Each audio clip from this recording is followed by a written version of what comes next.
వాళ్ళందరికీ వందనాలు. ఈ రాత్రి వేళ ఇలాగున చేరి దేవుని స్తుతించడానికి, దేవుని గణపరచడానికి దేవుడు కృపనిచ్చాడు. ఈ సమయంలో దేవుని వాక్యాన్ని ధ్యానం చేసుకుందాం. ప్రేమైన వారిలో దేవుని వాక్యం ధ్యానం చేయకముందు కొన్ని సంగతులు నేను జ్ఞాపకం చేస్తున్నాను. ఈ గ్రామంలో ఎలాగో సువార్త ఆరంభించబడింది అంటే, జల్లాపురం వెంకటస్వామి గారు, దేవుని దాసులు నెహమ్య గారు ఈ లోకయాత్ర ముగించి వెళ్ళిపోయారు. జల్లాపురంలో తాను దేవుని మందిరాన్ని కడుతున్నాడు గౌండగా ఉంటూ. ప్రేమైన వార్లరా, మా నాన్నగారు పెద్దలు జీపోలు గారు వెంకటస్వామి గారి కోసమై వచ్చి ఇక్కడ ఈ ప్రాంతంలో సాకులలో ఉండేవారు. వారింటి దగ్గర ప్రార్థన ఏర్పాటు చేయడం జరిగింది.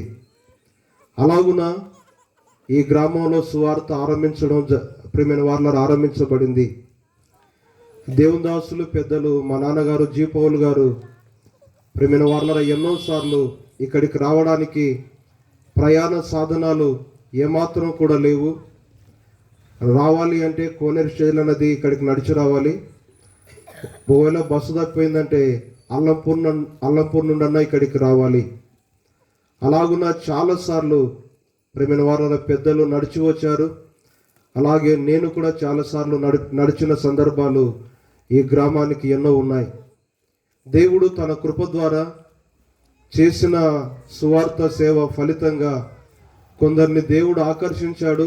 అందును బట్టి దేవుని స్తుతిస్తున్నాను. మాత్రమే కాదు, కొందరు అయినప్పటికీ దేవుడు ప్రేమించి అలాగే దేవుని దాసుని యొక్క నెహమ్య గారి యొక్క ప్రార్థన, అలాగే సంఘస్థుల ప్రార్థనను దేవుడు విని చక్కటి మందిరాన్ని నిర్మించుకొనడానికి దేవుడు సహాయము చేస్తున్నాడు. మందిర పని జరుగుతుంది. దాని కొరకై సంఘాలు అందరూ ప్రార్థన చేస్తూ ఉన్నాం. అలాగే గ్రామస్తులు కూడా ప్రార్థించవలసిందిగా ప్రభువు నామంలో ప్రేమతో మనం చేస్తూ ఉన్నాం. ఈ సమయంలో దేవుని వాక్యాన్ని ధ్యానం చేసుకుందాం.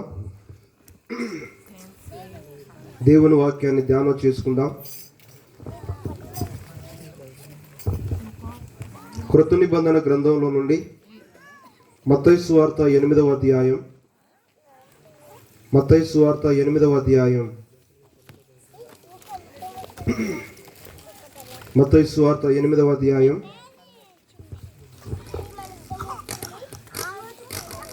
మొదటి నుండి చదువుకుందాం. ఆయన కొండ మీద నుండి దిగి వచ్చినప్పుడు బహు జనసమూహములు ఆయనను వెంబడించెను. ఇదిగో కుష్ఠరోగి వచ్చి ఆయనకు మొక్కి, ప్రభువా, నీకిష్టమైతే నన్ను శుద్ధినిగా చేయగలవనెను. అందుకు ఆయన చేయి చాపి వాని ముట్టి, నాకిష్టమే, నీవు శుద్ధుడవు కమ్మని చెప్పగా తక్షణమే వాని కుష్ఠరోగము శుద్ధి ఆయను. ఈ మాటలు మరొకసారి చదువుకుందాం. ఆయన కొండ మీద నుండి దిగి వచ్చినప్పుడు బహుజన సమూహములు ఆయనను వెంబడించెను. ఇదిగో కుష్ఠరోగి వచ్చి ఆయనకు మొక్కి, ప్రభువా, నీకిష్టమైతే నన్ను శుద్ధినిగా చేయగలవనెను. అందుకు ఆయన చేయి చాపి వాని ముట్టి, నాకిష్టమే, నీవు శుద్ధుడవు కమ్మని చెప్పగా తక్షణమే వాని కుష్ఠరోగము శుద్ధి ఆయను. చిన్న మాట ప్రార్థన చేద్దాం. దయాళుడు అయిన దేవా, మీ ఘనమైన శ్రేష్టమైన ఉన్నతమైన నామాన్ని బట్టి స్తుతిస్తూ ఉన్నాం. పాటల్లో మీరు తోడుగా ఉండి మహిమ పొందారు. దేవా, నిలబడిన మీ దాసుని మీరు జ్ఞాపకం చేసుకోండి. మీ దాసుని మీ స్వాధీనంలో ఉంచుకొని దేవా, మీరే మాట్లాడి మహిమ పొందండి. తదుపరి మాట్లాడే మీ దాసులను కూడా మీరే మీ శిలువ చాటున మరుగుపరిచి, ప్రియ ప్రభు, మీ దాసుని కూడా మీరే వాడుకొని మహిమ పొందుమని చదివిన వాక్యమును జ్ఞాపకం చేసుకొని నీవే మాతో మాట్లాడి మహిమ పొందుమని ప్రభు అయిన యేసుక్రీస్తు వారి దివ్య నామంలో ప్రార్థించి వేడుచున్నాము తండ్రి, ఆమేన్. ప్రియమైన వారలారా, ఈ రాత్రి వేళ మత్తయి సువార్త 8వ అధ్యాయం మనం చదివాం. ఈ వచనంలో వ్రాయబడిన మాట ఏంటంటే, ఆయన కొండ మీద నుండి దిగి వచ్చినప్పుడు. ఎక్కడి నుండి దిగి వస్తున్నాడు? అందరు చెప్పాలి. ఎక్కడి నుండి దిగి వస్తున్నాడు? కొండ మీద నుండి దిగి వస్తున్నాడు. ప్రభు అయిన యేసుక్రీస్తు వారు ఆయన కొండ మీద నుండి దిగి వచ్చినప్పుడు అని వ్రాయబడింది. ఆయన కొండ మీదకి ఎప్పుడెక్కాడు అని ఆలోచించినప్పుడు మత్తయి సువార్త 5వ అధ్యాయం మనం చదివితే అక్కడ వ్రాయబడిన మాట ఏంటంటే, ఆయన కొండ ఎక్కి కూర్చుండెను. ఆయన కొండ ఎక్కి కూర్చుండగా ఆయన శిష్యులు ఆయన యొద్దకు వచ్చారు అన్న సంగతి దేవుని వాక్యం సెలవిస్తా ఉంది. ప్రభువైన యేసుక్రీస్తు వారు కొండ మీద ప్రసంగించిన ప్రసంగం చాలా ప్రత్యేకమైంది. 5వ అధ్యాయం, 6వ అధ్యాయం, 7వ అధ్యాయం యేసుక్రీస్తు వారు తాను కొండ మీద ప్రసంగించాడు. కొండ మీది ప్రసంగం అని అంటారు. చదివిన ఈ వచనంలో వ్రాయబడిన మాట ఏంటంటే, ఆయన కొండ మీద నుండి దిగి వచ్చినప్పుడు బహు జన సమూహాలు ఆయనను వెంబడించారు, ఆయన వెంట వెళ్ళారు. 2వ వచనంలో వ్రాయబడిన మాట ఏంటంటే, ఒక కుష్ఠరోగి ఆయన యొద్దకు వచ్చి, ప్రభువా నీకిష్టమైతే నన్ను శుద్ధినిగా చేయి అన్న సంగతి దేవుని వాక్యం సెలవిస్తా ఉంది. ప్రియమైన వారలారా, ఈ రాత్రి వేళ జ్ఞాపకం చేస్తున్న మాట ఏంటంటే, ఒక కుష్ఠరోగి యేసుక్రీస్తు వారి దగ్గరకు వచ్చి అడుగుచున్న మాట ఏంటంటే, నీకిష్టమైతే నన్ను బాగు చేయని అడిగాడు. ఏమని అడిగాడు? నీకిష్టమైతే నీవు నన్ను శుద్ధి చేయి, నన్ను బాగు చేయి అన్న సంగతి ఈ యొక్క కుష్ఠరోగి అడిగినట్లు దేవుని వాక్యంలో మనం చూస్తూ ఉన్నాం. ఎందుకు ఈ కుష్ఠరోగి ఇలాగున నీకిష్టమైతే నన్ను శుద్ధినిగా చేయి, బాగు చేయి అని అడిగాడు అని ఆలోచించినప్పుడు దైవ గ్రంథం జ్ఞాపకం చేస్తున్న మాట ఏంటంటే, ఆ దినాల్లో కుష్ఠరోగులను గ్రామానికి ఊరి బయట ఉంచేవారు. ఎక్కడ ఉంచేవారు? ఊరి బయట ఉంచేవారు. లేవియకాండ గ్రంథం 13వ అధ్యాయం 46వ వచనం ఇలాగూ సెలవిస్తా ఉంది, వాని నివాసము పాలమునకు వెలుపల ఉండాలి అన్న సంగతి దైవ గ్రంథం సెలవిస్తా ఉంది. యేసుక్రీస్తు వారు కొండ మీద నుండి దిగి వస్తుంటుండగా కుష్ఠరోగి తన జీవితంలో ప్రభు దగ్గరకు వచ్చి, ప్రభువా నీకిష్టమైతే నన్ను శుద్ధినిగా చేయి అని తెలియజేసినట్లు దేవుని వాక్యంలో మనం చూస్తూ ఉన్నాం. ప్రభువైన యేసుక్రీస్తు వారి దగ్గరకు వచ్చిన ఈ వ్యక్తి, ఈ కుష్ఠరోగి, నీకిష్టమైతే నన్ను శుద్ధినిగా చేయని అడిగాడు. ఆయన ఏం చేశాడు అని ఆలోచించినప్పుడు 3వ వచనంలో రాయబడిన మాట ఏంటంటే, అందుకు ఆయన చేయి చాపి వాని ముట్టి నాకిష్టమైన మాట మనం చూస్తూ ఉన్నాం. ప్రియమైన వారలారా, ఈ వ్యక్తి అడిగాడు, నీకిష్టమైతే నన్ను బాగు చేయి, శుద్ధిని చేయి అని అడిగినప్పుడు యేసుక్రీస్తు వారు ఏం చేశారు అంటే, ఆ వ్యక్తిని ముట్టిన వాడుగా మనం చూస్తున్నాం. ఏం చేశాడు?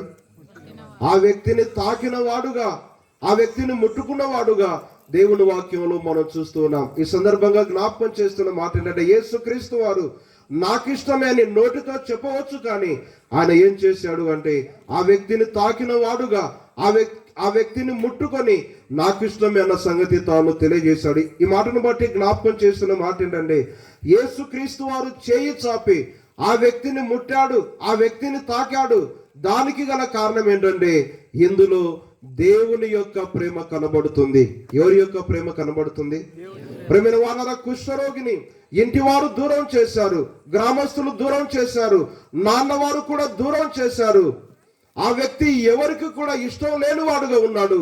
యేసు దగ్గరకు వచ్చిన తాను అడిగిన మాట ఏంటంటే, నీకిష్టమైతే నన్ను శుద్ధినిగా చేయి, బాగు చేయి అన్న సంగతి ఈ వ్యక్తి అడిగినట్లు మనం చూస్తూ ఉన్నాం. ప్రియమైన వారలారా, దేవునికి ఏది ఇష్టం అని ఆలోచించినప్పుడు ఈ రాత్రి వేళ ఒక 2 సంగతులు నేను జ్ఞాపకం చేస్తాను. దేవునికి ఇష్టమైంది ఏంది? ఒకవేళ మనుషులుగా మనం ఒక్కొక్కరిని అడిగితే నీకు ఇష్టమైంది ఏది అని తెలియజేస్తే మరొక వ్యక్తికి ప్రేమిన వారలరా తేడాలుంటాయి వారి యొక్క ఇష్టాల్లో. అయితే ఈ రాత్రి వేళ దేవునికి ఇష్టమైంది ఏది అని ఆలోచించినప్పుడు దైవ గ్రంథం జ్ఞాపకం చేస్తున్న మాట ఏంటంటే, 1 సమూయేలు గ్రంథం 12వ అధ్యాయం 22వ వచనాన్ని చదవవలసిందిగా మనవి. 1 సమూయేలు గ్రంథం 12వ అధ్యాయం 22వ వచనాన్ని చదవవలసిందిగా మనవి. యెహోవా మిమ్మును తనకు జనముగా చేసుకొనుటకు ఇష్టము కలిగి ఉన్నాడు.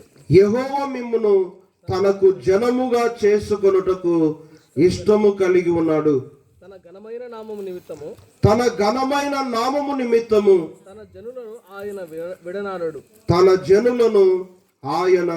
విడనాడడు. యెహోవా మిమ్మును తనకు జనముగా చేసుకొనుటకు ఇష్టము కలిగి ఉన్నాడు. తన ఘనమైన నామము నిమిత్తము తన జనులను ఆయన విడనాడడు అని దేవుని వాక్యం సెలవిస్తా ఉంది. దేవునికి ఇష్టమైంది ఏమిటి అని ఆలోచించినప్పుడు ఈ మాటను బట్టి జ్ఞాపకం చేస్తున్న మాట ఏంటంటే, దేవుడు తన బిడ్డలుగా చేసుకోవడానికి ఇష్టము కలిగి ఉన్నాడు. ఏం చేసుకునడానికి? తన జనాంగముగా, తన పిల్లలుగా చేసుకొనడానికి ఆయన ఇష్టము కలిగి ఉన్నాడు. ఇష్టము కలిగి ఉన్నాడు. మానవుడు దేవునికి దూరమై జీవిస్తూ ఉంటుండగా ఆనాడు ఆదాము తన జీవితంలో దేవుని మాటకు అవిధేయత చూపించి, దేవుని మాటను అతిక్రమించి, తినకూడని వృక్ష ఫలాన్ని తాను తిని దేవునికి దూరమైపోయాడు. మానవుడు దేవునికి దూరమై ఉంటుండగా తిరిగి దేవుడు తన ప్రియ కుమారుని ఈ లోకానికి పంపించి ఆయన సిలువలో బలి చేశాడు. దేవునికి ఇష్టమైంది ఏమిటి అని ఆలోచించినప్పుడు ప్రేమిన వార్లరా, తనకు జనాంగముగా చేసుకొనడానికి, అనగా తన బిడ్డలుగా చేసుకొనడానికి ఆయన ఇష్టము కలిగి ఉన్నాడు అని దైవ గ్రంథం సెలవిస్తా ఉంది. రాత్రి వేళ చేరవచ్చిన వారిలో ఇంకా ప్రభువునందు విశ్వాసం ఉంచని వారు విశ్వాసం ఉంచి ధన్యులు కావలసిందిగా ప్రభు నామంలో ప్రేమతో మనవి చేస్తూ ఉన్నాను. రెండవ సంగతి జ్ఞాపకం చేసుకుందాం. దేవునికి ఇష్టమైంది ఏమిటి అని ఆలోచించినప్పుడు కృత నిబంధన గ్రంథంలో అపోస్తుడైన పౌలు కొలొస్సీయులకు రాసిన పత్రిక 1వ అధ్యాయం, కొలొస్సీయులకు రాయబడిన పత్రిక 1వ అధ్యాయం 19-20 వచనాలు కలిసి ఉన్నాయి. చదువుకుందాం. చదవవలసిందిగా మనవి. ఆయన యందు సర్వ సంపూర్ణత నివసింపవలననియు ఆయన శిలువ రక్తము చేత సంధి చేసి ఆయన ద్వారా సమస్తమును, అవి భూలోకమందున్నవైనను పరలోకమందున్నవైనను వాటినన్నిటిని ఆయన ద్వారా తనతో సమాధాన పరుచుకొనవలెనని తండ్రి అభిష్టమాయను. రెండవ సంగతి ఏంటంటే, దేవునికి ఇష్టమైంది ఏమిటి అని ఆలోచించినప్పుడు దేవునితో సమాధాన పడడమే దేవునికి ఇష్టం. ఎవరితో సమాధాన పడడం? దేవునితో సమాధాన పడడం దేవునికి ఇష్టం. ప్రేమైన వార్లరా, దేవుని బిడ్డలుగా కావడమే దేవునికి ఇష్టం. దేవునితో సమాధాన పడడమే దేవునికి ఇష్టం. ప్రభువైన యేసుక్రీస్తు వారు ఈ లోకంలో జన్మించినప్పుడు పరలోక సైన్య సమూహాలు ఇలాగున గానము చేశారు, దేవుని స్తుతించారు. ఏంటంటే, సర్వోన్నతమైన స్థలములలో దేవునికి మహిమయు, ఆయనకిష్టులైన మనుషులకు భూమి మీద సమాధానము కలుగునుగాక, సమాధానము కలుగునుగాక. దేవునికి ఇష్టమైంది ఏమిటి అని ఆలోచించినప్పుడు దేవుని ప్రజలుగా ఉండడం, దేవుని బిడ్డలుగా తీర్చబడడం దేవునికి ఇష్టం. అది మొదటి సంగతి. రెండవ సంగతి ఏంటంటే, దేవునికి ఇష్టమైంది ఏమిటి అని ఆలోచించినప్పుడు ప్రేమైన వారులారా, దేవునితో సమాధాన పడడమే దేవునికి ఇష్టం. మానవుడు దేవునికి దూరమైపోయాడు. మానవుడు చేస్తున్న పాపాన్ని బట్టి, చేస్తున్న అతిక్రమాన్ని బట్టి ప్రేమైన వారులారా, మానవుడు దేవునికి దూరమైపోయాడు. దూరమై ఉన్న మానవుని ప్రేమైన వారులారా, దేవుడు తన దగ్గరకు చేర్చుకొనడానికి, దేవునితో సమాధాన పరచడానికి, సమాధాన పరుచుకొనడానికి ఆయన ఏం చేశాడు అని ఆలోచించినప్పుడు ఈ వచనం జ్ఞాపకం చేస్తున్న మాట ఏంటంటే, సిలువ రక్తము చేత సంధి చేసి ఏం చేశాడు? ఆయన సమాధాన పరచుకొనడానికి ఆయన సిలువలో తన రక్తాన్ని కార్చాడు. ప్రేమైన వారులారా, ఆయన సిలువ వేయబడ్డాడు. ఇంకా ఈ రాత్రి వేళ చేరవచ్చిన వారిలో దేవుని బిడ్డలుగా తీర్చబడని వారు, దేవునితో సమాధాన పడని వారు సమాధాన పడవలసిందిగా ప్రభు నామంలో ప్రేమతో జ్ఞాపకం చేస్తున్నాను. ముగింపులో ఒక మాట జ్ఞాపకం చేస్తున్నాను. యేసుక్రీస్తు వారు జన్మించినప్పుడు 8వ దినాన సున్నతి చేయడానికి యెరూషలేము దేవాలయానికి తీసుకొని వచ్చారు. భక్తుడైన సిమియోను తన జీవితంలో 8 దినాలు బాలుడుగా ఉన్నటువంటి ప్రభువును తన చేతుల్లో ఎత్తుకొని ఇలాగున తెలియజేశాడు. ఏంటంటే, నాదా, నీ మాట చొప్పున సమాధానముతో పోనిచ్చుచున్నావు. కేవలం యేసుక్రీస్తు వారు 8 రోజుల వయసులో ఉన్నాడు. సిమియోను భక్తిపరుడు, మహావృద్ధుడు. ఆ వ్యక్తి తాను పలికిన మాట ఏంటంటే, నా సమాధానానికి కారకుడకు నీవే అన్న సంగతి తాను గ్రహించాడు. ఇంకా సమాధానం పొందని వారు సమాధానం పొందవలసిందిగా ప్రభు నామంలో ప్రేమతో జ్ఞాపకం చేస్తూ ఉన్నాను. కుష్ఠరోగి తన జీవితంలో ఎవరికి ఇష్టం లేని వాడు, ప్రేమైన వారులను తాను ఊరికి వెలుపల తాను జీవించిన వాడుగా ఉన్నాడు. యేసుక్రీస్తు వారు చెయ్యి చాపి ఆ వ్యక్తిని తాకిన వాడుగా, ముట్టిన వాడుగా ఉన్నాడు. కారణం ఏంటంటే, ఆయన ప్రేమగల దేవుడు గనుక అలాగూ చేశాడు. ప్రేమైన వారలారా, దేవుడు నిన్ను ప్రేమిస్తున్నాడు. నీ ఇంటి వారు నిన్ను ప్రేమించకపోవచ్చు, గ్రామస్తులు ప్రేమించకపోవచ్చు, ఎవరు కూడా నిన్ను ప్రేమించకపోవచ్చు. దేవుడు ప్రేమిస్తున్నాడు. ప్రేమైన వారలా, దేవుడు ప్రేమిస్తూ ఉంటుండగా ప్రేమను ఎరిగి ఆయన బిడ్డలుగా తీర్చబడితే క్షేమం, రెండవదిగా ఆయనతో సమాధాన పడితే దేవుడు నిత్య జీవాన్ని అనుగ్రహించేవాడుగా ఉన్నాడు. ఆయన బిడ్డలుగా తీర్చబడవలసిందిగా ప్రభు నామములో ప్రేమతో మనవి చేస్తూ ఉన్నాడు. దయగల దేవుడు ఈ మాటలు ఆశీర్వదించునుగాక. పెద్దలు జీ పౌలు గారు దేవుని వాక్యాన్ని అందిస్తారు.